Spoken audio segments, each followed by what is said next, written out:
കുറേ ദിവസമായിട്ടൊരു കാര്യം വേണമെന്ന് പറഞ്ഞാൽ ആദ്യം ഭയങ്കര വാശിയാണേ. അപ്പോൾ ഇന്ന് ആൽവീന ഫുട്ബോൾ മാച്ച് കഴിഞ്ഞ് കൂട്ടാൻ പോകുന്ന സമയത്ത് എൻ്റെ പുറകെ തന്നെ ഓടിയിട്ടുണ്ട്. തിരിച്ചു വരുമ്പം അവൻ ആ പറഞ്ഞ സാധനം അവന് കിട്ടണം. വരുന്ന വഴിക്ക് കുറച്ച് സാധനം വാങ്ങിക്കാൻ പറഞ്ഞു വിട്ടിട്ടുണ്ട് അമ്മ. വെക്കാതെ വാങ്ങിക്കാൻ കുറേ സാധനങ്ങൾ ലിസ്റ്റ് തന്നിട്ടുണ്ട്. അതൊക്കെ വാങ്ങിച്ച് കഴിയുമ്പോഴേക്കും ആദ്യം 2 കിൻഡർ ജോയ് കയ്യിൽ വെച്ച് വരുന്നു കേട്ടോ. എൻ്റെ ഉള്ളൊന്ന് കാളിപ്പോയി. പക്ഷേ കിൻഡർ ജോയ് അല്ല, ക്രൈസി ജോയ് ആണ് കേട്ടോ. ഡ്യൂപ്പാണ് ഡ്യൂപ്പ്. അവിടെ നിന്ന് പിന്നെ വേഗം വീട്ടിലെത്തി ഡ്രസ്സൊക്കെ മാറിപ്പോയത് ആദ്യം പറഞ്ഞ ആവശ്യം നടത്താനാണ് കേട്ടോ. കുറച്ച് ദിവസമായിട്ട് ഇവന് പെറ്റ്സിനോടൊക്കെ ഭയങ്കര സ്നേഹമാണ്. അപ്പോൾ ഇന്നൊരു സാധനത്തിന് വാങ്ങിക്കാൻ വേണ്ടിയിട്ട് ഇവിടെ ഒരു അടുത്തൊരു ഫാമിൽ പോയതാണ് കേട്ടോ. അവിടെ പോയപ്പോൾ അവിടെ കുഞ്ഞു 3 ആടുകുട്ടികളുണ്ട്. കുറേ നേരം അതിൻ്റെ അടുത്ത് തന്നെ ആയിരുന്നു. ഇപ്പോൾ എന്താണെന്നറിയില്ല, കുറച്ച് ദിവസമായിട്ട് ഇവന് ഇങ്ങനെ കുറച്ച് താല്പര്യമാണ്. അപ്പോൾ അവന് ഇഷ്ടമുള്ള സാധനം വാങ്ങി വീട്ടിലെത്തിയിട്ടുണ്ട് കേട്ടോ. കോഴിക്കുട്ടിയാണ്. ഇനി എന്താവും ഇതിൻ്റെ കഥ എന്നൊന്നും എനിക്ക് അറിഞ്ഞുകൂടാ.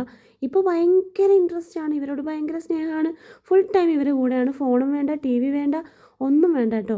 അപ്പം അത് കുറച്ചൊരു നല്ലതല്ലേ എന്ന് വിചാരിച്ചിട്ടാണ് ഞാൻ വാങ്ങിച്ചു കൊടുത്തത്. ഇപ്പം ഇവരെ പുറകെ തന്നെയാണ്. ഇനി ഇവരെ തിരിഞ്ഞു നോക്കുമോ അതോ ഇതും ഇനി എൻ്റെ തലയിലാവുമോ എന്ന് എനിക്കറിയില്ല. അങ്ങനെ തന്നെയാണ് റോസിനെയും സിംബനെയൊക്കെ നമ്മൾ വാങ്ങിയത്. ആ സമയത്ത് ഇവന് ഭയങ്കര ഇൻട്രസ്റ്റ് ആയിരുന്നു. കുറച്ച് കഴിയുമ്പം അവൻ ആ ഇൻട്രസ്റ്റൊക്കെ മാറും. ഇതും ഏകദേശം അങ്ങനെ തന്നെ ആവാനാണ് സാധ്യത. എന്നാലും അവിടെ ഇഷ്ടമുള്ള 2 എണ്ണത്തിനെ അവൻ തന്നെ സെലക്ട് ചെയ്തിട്ട് അവരോട് വാങ്ങിച്ചിട്ടുണ്ട്. ഇനിയിപ്പോൾ ഇതിനെ കൂട് സെറ്റ് ചെയ്യണം, എല്ലാം റെഡിയാക്കി എടുക്കണം.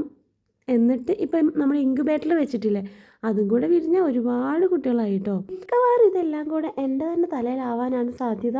അമ്മ അത് ഇപ്പോഴേ പറഞ്ഞിട്ടുണ്ടേ.